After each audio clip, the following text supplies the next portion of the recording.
Good morning, all. I hope you slept well. I did. I did sleep well. I woke up early, though, this morning. I can sleep in and I wake up early. It's crazy. Man, so much came to me last night. And just recognizing the magnitude of it all. And how big it is. And how entangled it is. And I'm going to unpack that a little bit more later on in the video. But I felt very, very compelled, because I'm seeing content change, and I'm seeing the rhetoric of the anti and the antics of what's been used the last year,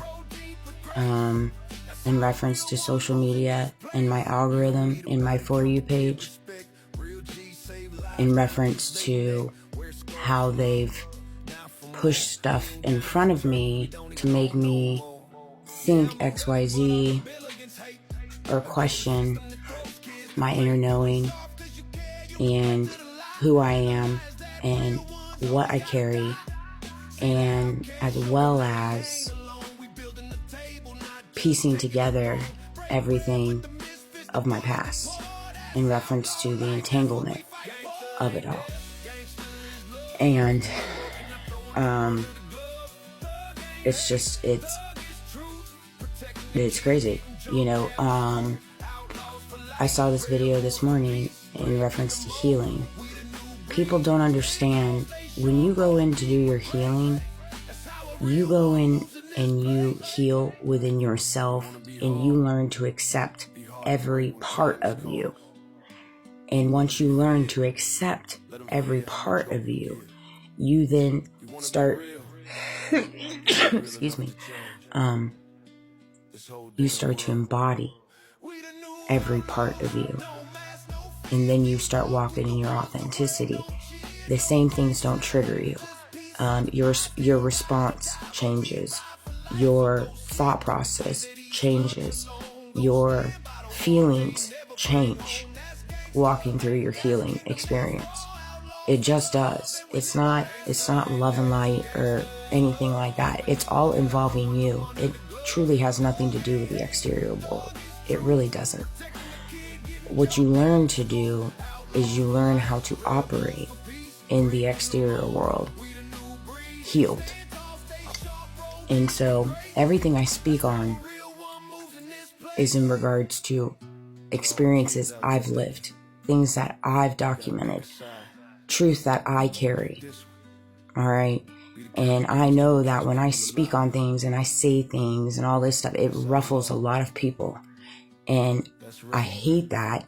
But at the same time, it's like, if things I say ruffle you, you have to figure out why, because everything I'm talking about is in regards to me and what I've experienced, whether that be in my entire 41 years on this earth, systematic abuse, political abuse, hierarchy abuse, family abuse, whatever. And it's all my experiences, okay? My statements reflect my personal history. This is my history. Evidence gathered over time. Evidence that there's a lot of evidence that I don't have, but there's also a period in time where I hadn't woken up to the fact of what was happening around me, so I wasn't documenting everything, but now I am. From conversations, interactions, experiences, whether that's in my work world, whether that's in my personal life, because I'm starting to see really odd things in that too. This is not retaliation. This is whistleblower transparency, my dogs, and public interest accountability. Everybody has all these different facets, nooks, and crannies, how they like to turn things around, and it's all because of the entanglement that people carry in this. You know, there's a lot of entanglement. I don't know what I got going on in my hair. There's a lot of entanglement. And those know it. I mean, we can keep playing these games and that's fine, but it is what it is and the truth is the truth. I exercise my right to protect speech under the First Amendment and whistleblower statutes. There's nothing wrong with that. If anyone wishes to challenge the truth, the proper forum is court, where evidence lives, not intimidation, right? Or in the back or in the dark. Let's do it in the court system. You know, I stand in truth. I stand in God. Light does not fear exposure.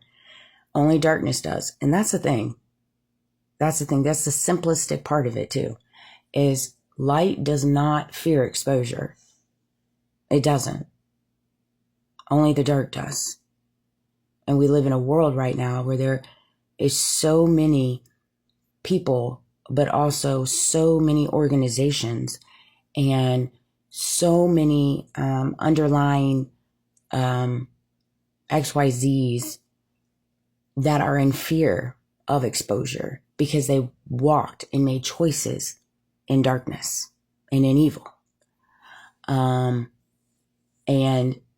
for example, I am starting to piece together how much there is a pull in reference to said country that has a strong hold on the United States, and how there's entanglement there with me. I had a candid conversation with my girlfriend the other day when we went to dinner, and I picked up on something and it sat with me. I felt it immediately, but I responded how I responded. And it came up in regards to the connection with said country in the United States and the money portion of it. And then there was also the question of proof. The proof is there. The proof is evident. The proof is evident in the actions and the lack of transparency. That is the proof. Now we can take it, spin it, and run it, but that is the proof.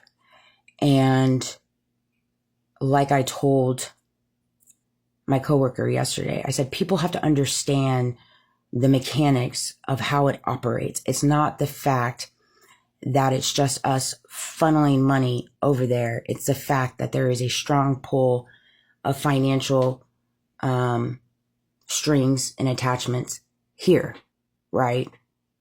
And media, religious groups, the political arena.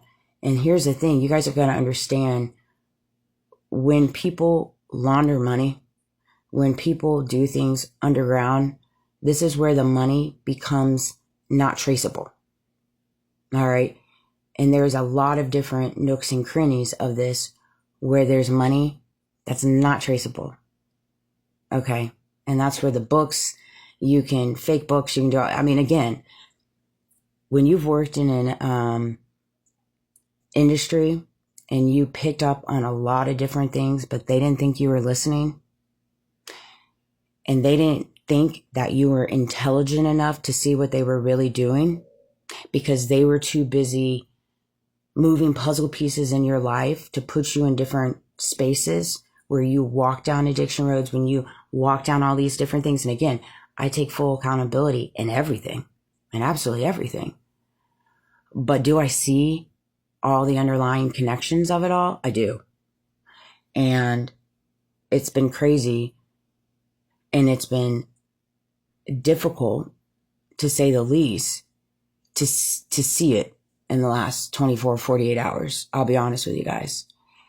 And I've been speaking and praying with God a lot about it, because I never in my wildest dreams. And I'm just in awe, quite frankly, of the magnitude of the grossness. I mean, but when you live in a world where they'll literally assassinate Charlie Kirk in front of our eyes and then sweep the investigation under the rug